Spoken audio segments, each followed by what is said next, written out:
All right, hey everybody, I'm here with Philip Hart, and he is my neighbor now.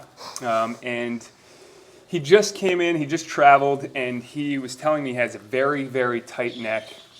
Maybe you could just explain to them like what's going on. Yeah, a lot of times, of course, with all of us, we go under a lot of stress, and that stress produces a lot of tension in the upper back and neck. And occasionally, what happens is my lower neck part, upper back, locks up, and so it's kind of hard for rotation of the neck or looking down. And sometimes when I look up, it gives a lot of pain and pressure in that area. So that seems to be what has happened to me traveling here with 5 little ones.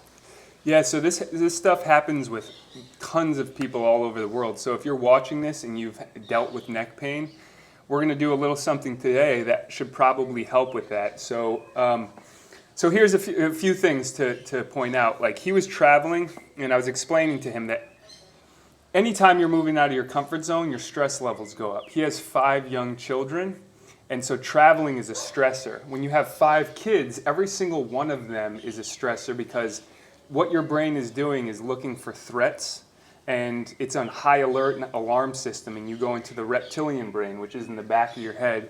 And so that alarm bell goes off, and it sends a stress signal. And if the stress signal is long and exacerbated, which, if you're moving luggage and you're moving your kids and you're going across to different countries, it's a long, extended stress response. And so that's in the back of the brain. And a lot of people's, their traps will get tight. And the traps attach to what's called the occipital protuberance on the top of your head. And when they get tight, they pull and they'll lock up your neck, and you can end up in a situation like Phil. And so today what we're going to be doing is I'm going to be teaching some breathing techniques along with just a simple stretch that you can do anytime, anywhere, that will decompress this area. So it should get instant relief. Some of the relief may come later on. So you can follow along if you want to do this. What I'm going to do is have Phil lay down fully. And when you do any breathing, you want to be in a safe environment, usually laying down or seated in a safe environment because you can get lightheaded and dizzy. So go ahead and lay back, Phil. And so there's different ways to breathe. We're going to be doing a parasympathetic activation breathing technique.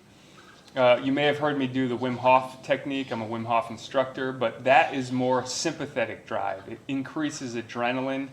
So if you're under stress, it can help with certain things, but with this type of stress, we're going to do a parasympathetic breathing. So we're going to tap into the deep parasympathetic, and we're going to do about 10 breaths, and then he's going to do a breath hold, and then go into a stretch, a sit and reach type stretch, and then I'm going to assist him possibly with the stretching. We're going to see how far he goes. Are you pretty flexible, by the way? Fairly flexible.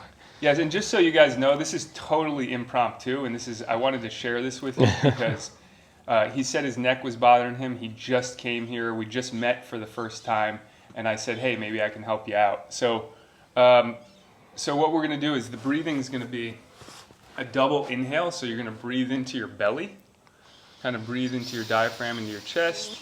Once you get to the top, you're going to take another sip of air in, and then you're going to fully let it go and just go, ah. Yep, and actually you want to physically sigh. So the sigh taps into the parasympathetic. So we're going to breathe in again, and then let it go. There we go, yep. So if you're following along, you actually want to sigh. And don't be afraid, if people are around you, it might sound weird, but it's okay. It's for your own benefit. So, yep. Let it go. And again, repeat. A sip at the top. So double inhale, physical sigh, and then fully exhale. When you exhale, you're actually tapping into more of the parasympathetic nervous system. When you inhale, it taps into a little bit of the sympathetic. And so everybody knows that's watching this is the most proven way to tap into your parasympathetic in the fastest way. So this is healing, recovery, reducing inflammation. Good. Let's do 3 more breaths. Fully in, and let it go. Good.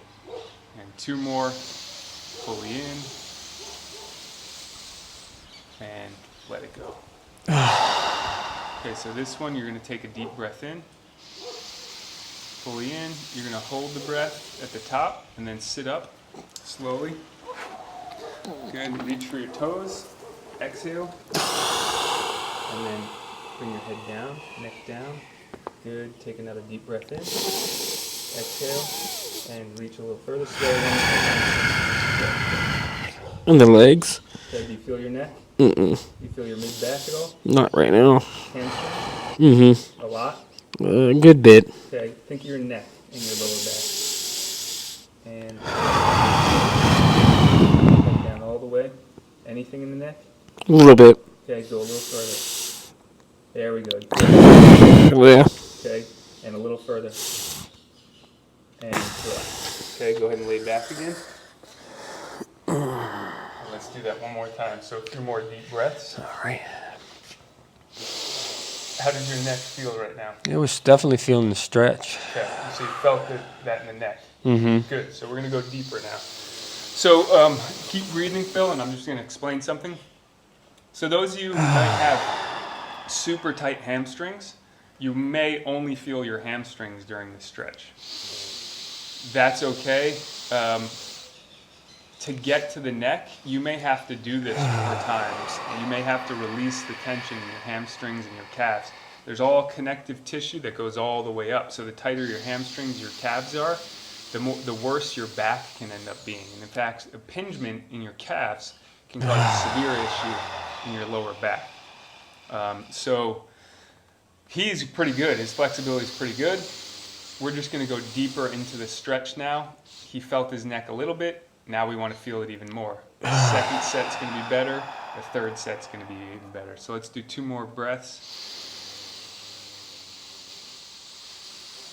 And I always want to add that warming up is essential. Here, we're in Central America. We don't have to warm up. We're already sweating as soon as we walk outside. So it's like a sauna right now. So I'm able to do this to him without him really warming up. But even with that being said, a warm-up would be beneficial. So 1 more deep breath in. Okay, hold that breath. Sit up. Good. Exhale. Good. Scale of 1 to 10, where are you at? 2. Where are you at? 5. Okay, take a deep breath in.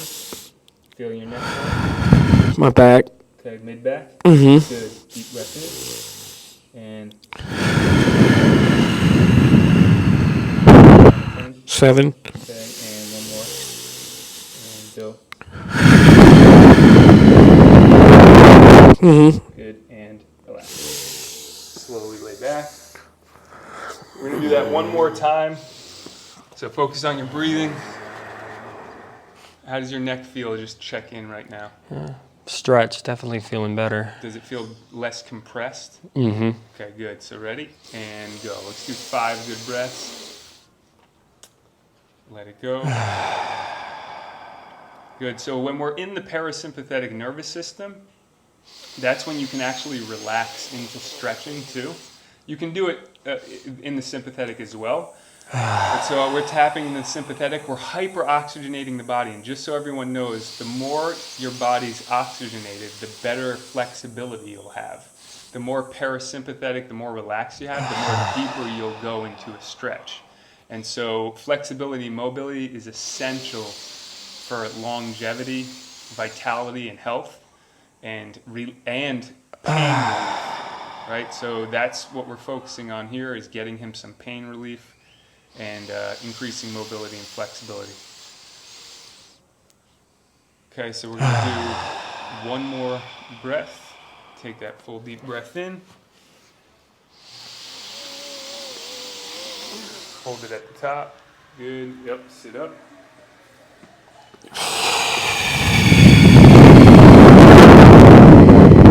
Scale 1 to 10. 4. Okay, actually wrap your hands around your feet and like kind of pull on them. Reach your hands further, a little further back, so arms further down your feet. There we go. Yes. Good. You feel that more? Mm-hmm. Good. Scale 1 to 10. 5. Okay. Deep breath in. Let it go. 7. Yep. Good. Good. Deep breath in. And exhale.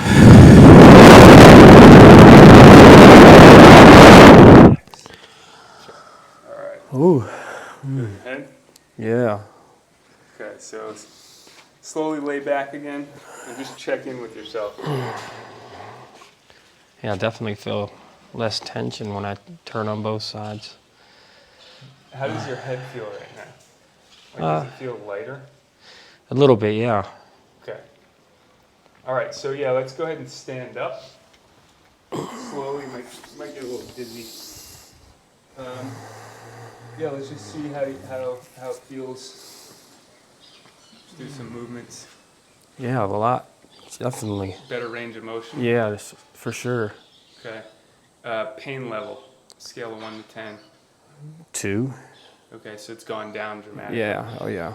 Awesome. Okay, so yeah, with these type of issues, oh, I'm not in the camera. So yeah, with these type of issues, a lot of times it takes just relaxation and recovery, but you can assist with the healing process and go faster with it. So yeah, you can continue to do this. Like tomorrow, I'm assuming you're not going to play basketball tomorrow. I'm probably going to play. Are you? Okay. All right. So you may want to do this another time. Not Okay. before. You never want to do this before. Okay. You're going to do like heavy exertions or anything Okay. like that. All right. So yeah, we'll speak further, but there you go. Just a simple thing that you can do. It brought his pain level down and increased range of motion within 5 minutes. That's pretty awesome. So all you have to do is breathing and the sit and reach. If you don't have someone like me pushing you, you can use a stretching strap. But someone who's pushing you, they have to know what they're doing and they have to understand the body and anatomy. So try to do it yourself. It's only tucking your chin down, pushing them down to the knees to really get the stretch in the neck.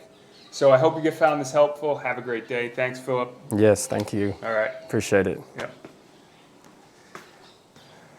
Yeah, that was great.